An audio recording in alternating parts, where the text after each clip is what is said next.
26th of April 2025. There is one final topic that I have not yet touched upon in these writings on atypical sexuality, a matter that I have thought about and nuanced for multiple years before putting any of these thoughts on paper, and that was one of my starting points in my questioning and challenging of the popular understanding of sexuality. This topic is about LGBT plus pride, its intent, its reasoning, its function, its methodology. About 4 years ago, in around 2021, I had started thinking logically about pride and had developed a strong disliking to it. I observed no homophobia in the little world that surrounded me. Because there was none, the homophobia dwelled a bit further. And so I did not understand pride as restoring atypical sexuality to the same level as typical sexuality, but instead using the supposed specter that was homophobia to elevate atypical sexuality higher than typical sexuality. And I have to admit that, to an extent, I still feel and believe this, with a lot more nuance and understanding, of course.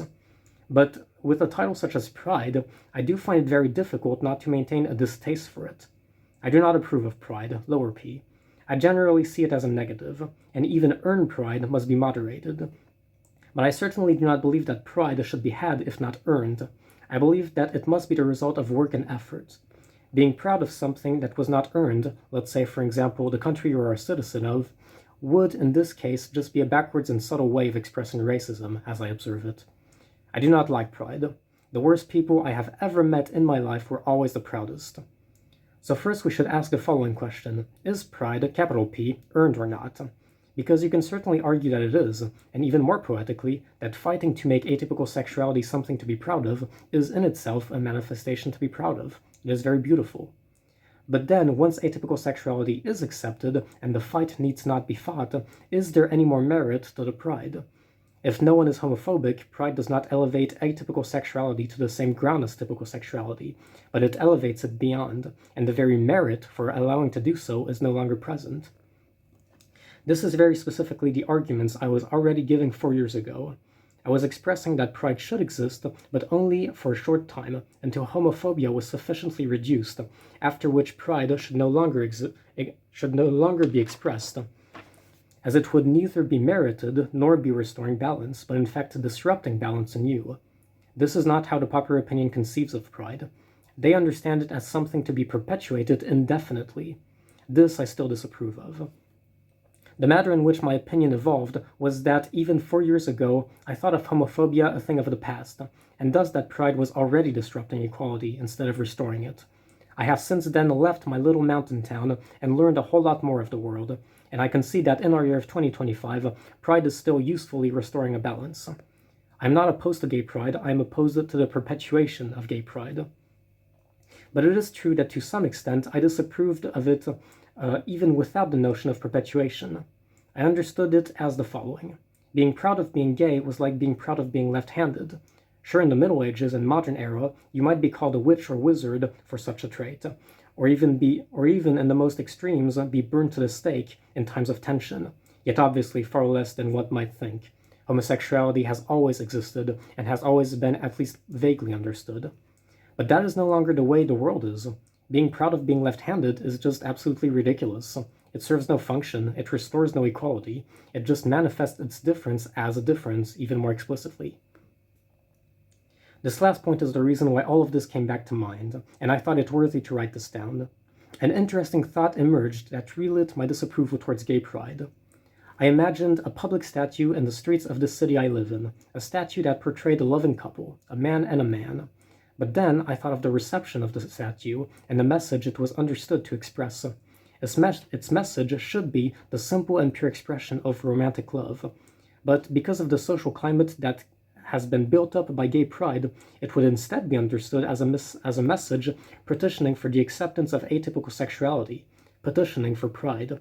We would not just see it as a statue about love, such as the ancient Greeks and Romans would have seen no more than love in the homosexual elements in their art and literature. We would see it as a statue trying to elevate the perception of atypical sexuality, because pride inherently fails to normalize LGBT+. It does not want to normalize it, it wants to elevate it. And thus being left-handed is no longer just a normal and understandable trait in nature. It becomes something to be pointed to be glorified, to be proud of. Having worked back Through all of these thoughts, I am now rekindling my distrust towards Pride. It is exactly as the name suggests. It does not want to normalize this natural phenomena that is homosexuality. It wants to glorify it. This is not equality. There is no pride in being to be had in being left-handed if it's just a random trait you were born with. Of course, I feel obligated to add that the purpose of Pride is to make people with atypical sexualities feel comfortable within themselves. This is obviously something we should aim to achieve.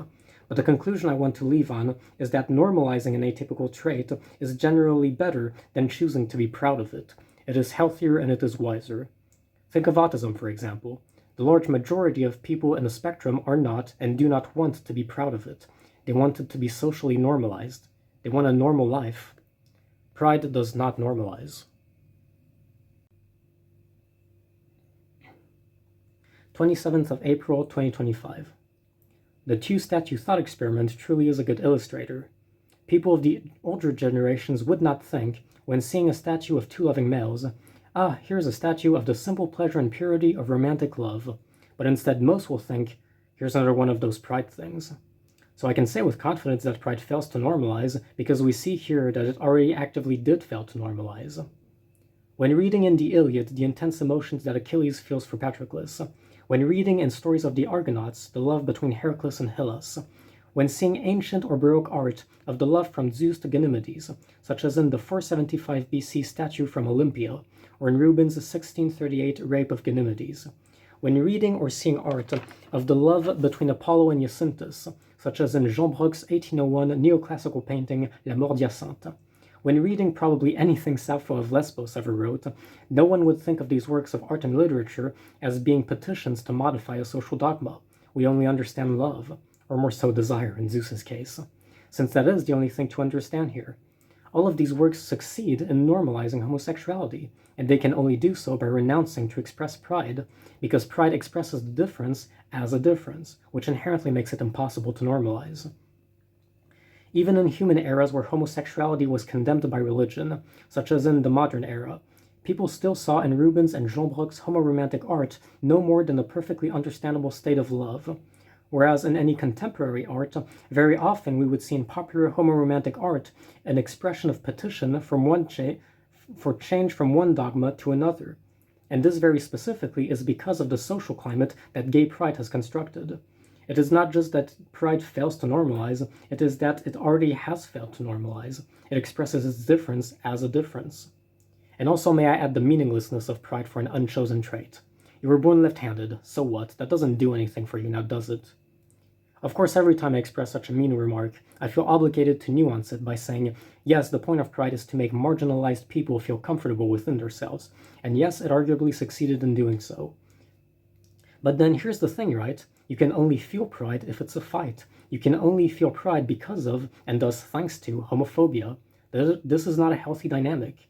If you want to be proud of atypical sexuality, instead of it being normalized, you need people to condemn it for that pride to be earned, or in fact for it to make any sense at all. Pride relies on homophobia. Normalizing does not. Pride relies on homophobia. What an insane phrase to realize to be true.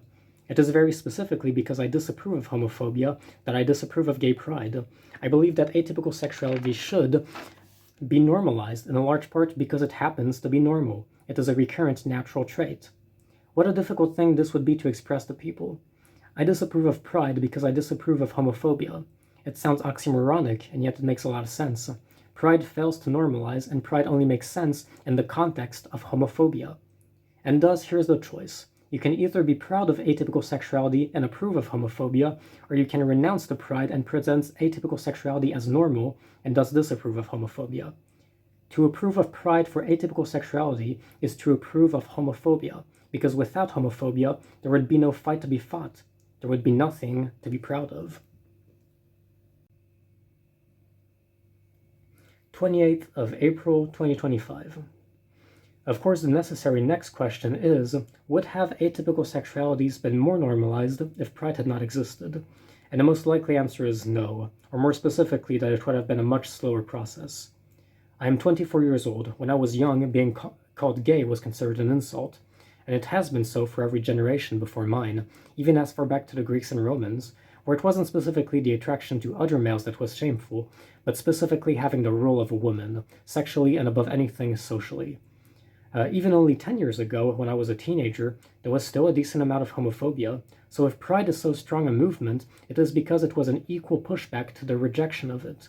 So gay pride certainly makes sense, and it makes sense why it exists, and took the shape that it has, but that still does not mean that its method and dogma is ideal. As of now, in the writings of these past 2 days, I have detected 3 flaws in the method of Pride: its failure to truly normalize, its indefinite perpetuation, and its relying on homophobia to be earned and make sense. And there are more that I may add as these ponderings proceed, such as the fact that it may be more so a question of comfort than vital necessity, and that in our Western civilization we fail to understand it as such. That is a complicated and nuanced topic that we might later go into. So let's start with the first flaw. Would atypical sexuality have been more normalized if people had not chosen to be proud of it? I do not know. We can only make guesses.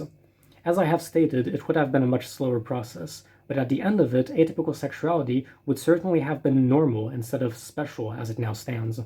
Of course, it is special by the fact that it is atypical, but since it is not chosen and not earned, except if homophobia is to be perpetuated, as I expressed it as a paradox, then having pride for it is grotesque and unwise. I can come back to the ancient and modern art and literature that I have enumerated, and stated that if we only followed the pattern of these, homosexuality would have easily been normalized and understood, that these oeuvres show no pride and yet successfully normalize. But I observe this pride versus normalizing dichotomy not just in the art I analyze, but also in the people that surround me. Let's thus add my personal empirical observation to color this debate. I have observed a very interesting correlation in my entourage.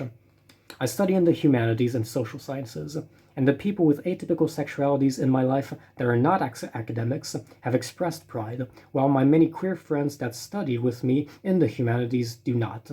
It seems that the human and social sciences just naturally attract people with atypical sexualities and neurotypes. Among my closest friends, there are 2 autistic girls and 2 bisexual girls, and I myself am autistic and sexually nonconforming. But so here's the correlation I observe. It is we who academically study human behavior that are less prone to engage in pride. One of my gay friends has once remarked against it, and those who do not study academically that engage in pride. This may just be a random correlation, however. The real question lies in what follows. Which one is healthier? My academic friends have fully normalized homosexuality. They see it as neither a positive nor a negative, just a trait that an amount of humans are born with, exactly like autism. They express neither shame nor pride, for there is no reason for either to be felt. And it works. With them, atypical sexuality is normalized, without the need for pride. This I do see as healthier. Of course, the argument can be made that this only is possible thanks to the social climate constructed by pride. And this is likely true, but at least we do not push for the perpetuation of pride. It has served its function, and soon will need no more to exist. And needs be said, my personal empirical observations are only worth so much, and my social circle is only so big. The comparison between atypical sexualities and high-functioning autism is one I have often been brought to make, and it might be interesting to delve deeper into, for their symptoms are on the outside very alike, while their reactions to their situations have been drastically different. They are both psychological characteristics that are invisible from the outside, unseen social struggles that can be perceived just as they can only be understood if discovered and expressed.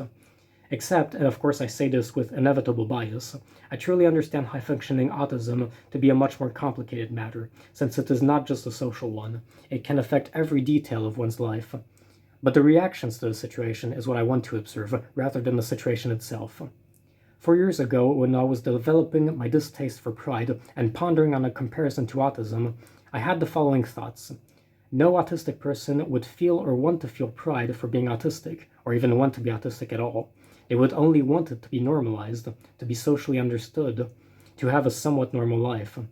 Pride for it would have not been just too much to ask for, it would have been unnecessary and useless and ridiculous. These thoughts I have nuanced since then, but I certainly still empathize with them. High-functioning autistic people, as I perceived it, and as was probably very true at the time, would not want their difference to be paraded and beloved. but on the exact contrary, to be less seen, to be in better correlation with the social reality, to be normalized. The difference was similar, a psychological uncoordination of the mind to the rest of society, but the desires it sparked in these minorities were the opposites. Those with atypical sexualities wanted to scream aloud their difference, and those with atypical neurotypes wanted their differences to be dimmed, for the true desire, as I have thought it and felt it myself, was truly for the difference to not exist at all. As an autistic person, I felt like I was simply not allowed to be alive. For this I was in depression for 7 years, from age 15 to 22. Pride for my difference would have made absolutely no sense. I desperately wanted it to simply not exist. It is no wonder why I felt such resentment against gay pride.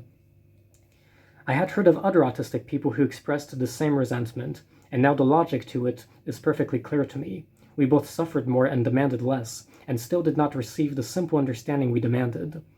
And the ideology of pride was not one that could be applied to us. We understood it as useless and unmerited. There was nothing to be proud of. We just wanted to be allowed to be alive.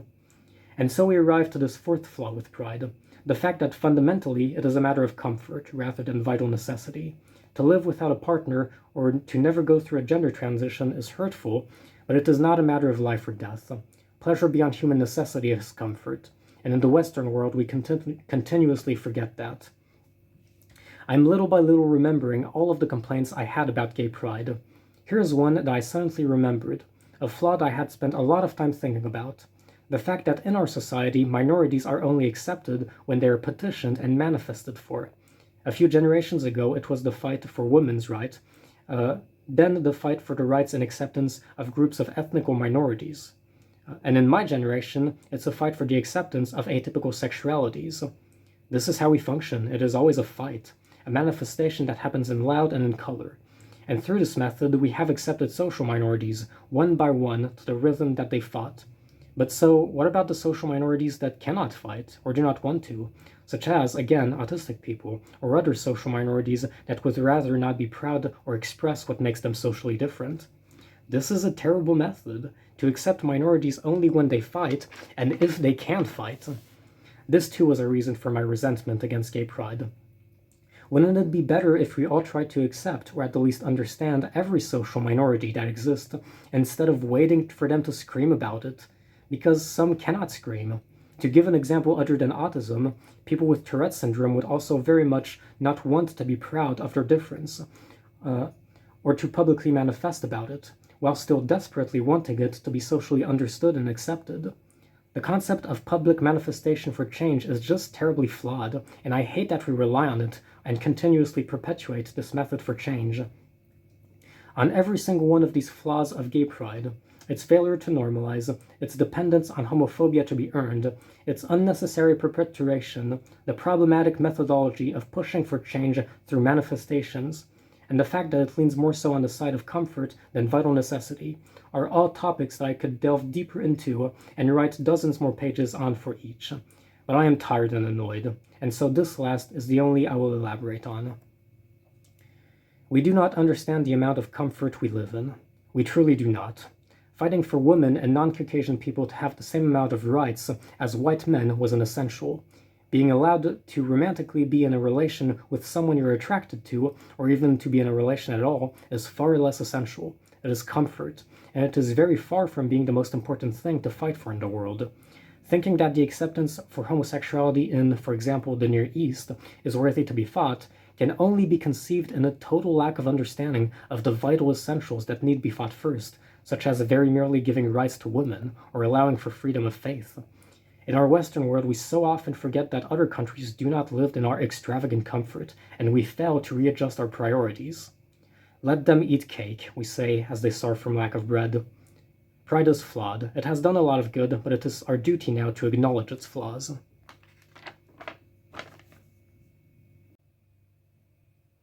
2nd of May 2025.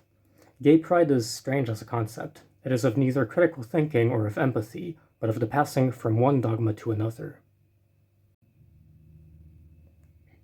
4th of May 2025. Being allowed to be in a relationship with someone one is attracted to, or to even be in a relationship at all, is a matter of comfort, of luxury. It is not a vital necessity.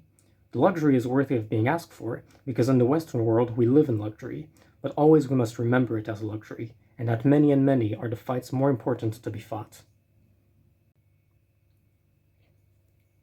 22nd of May, 2025. I now want to write about a much more personal matter, my own personal struggle with sexuality that I have been going through these last few years, and especially these last few months. A very minor problem in my life compared to the many others I've experienced, but still now it occupies my mind heavily. It is one of the contexts of my viewpoint, and a strong reason why I always felt well placed to criticize the popular consensus on sexuality. Here is my dilemma. I am heterosexual, but sexually, erotically, I take much more pleasure in having the feminine role. I would take very little pleasure in making love to someone, and 10 times more pleasure having someone make love to me. Tiresias was wise. But it is a problem because I am not inherently attracted to boys. Aesthetically, I feel immense attraction to AMABs who shave face and body, but multiple problems come with this. For one, feminine boys and trans girls are truly rare. For two, feminine boys do strongly lose their femininity after a certain age, some after 30, others at merely 25. The twink death that popular understanding now perceives. And for three, because I am heterosexual, I will never be attracted to boys in a hormonal matter. Their skin texture and body smell will always repulse me. I'm 24, and I am at an unexpected point in my life where every desire I had once had before I had started living has been accomplished. I became a successful art history and archaeology student in university. I made amazing friends that were both nerdy and queer. I became a femboy, doing cross-dressing in private and IPL. I went out with friends, I worked on brilliant projects. All of these long-resting desires that were in the back of my mind when I lived the monotone life of a solitary baker for 5 years, I now have hurled into reality and accomplished. And having been so spoiled, I searched for more desires that were buried, and I found one. Wanting to know what it's like to be in a romantic relationship with a feminine boy. Except, as I had said, boys do not always stay effeminate, and I am already 24. My opportunity to meet such a person is closing, and my search on dating apps is appearing unfruitful. Of course, I must stay aware that intercourse is but a detail in a relationship, and it is unhealthy for it to be my motivator. But the truth is that I don't feel a strong desire to be in a relationship for the everyday moments. I very much enjoy staying alone.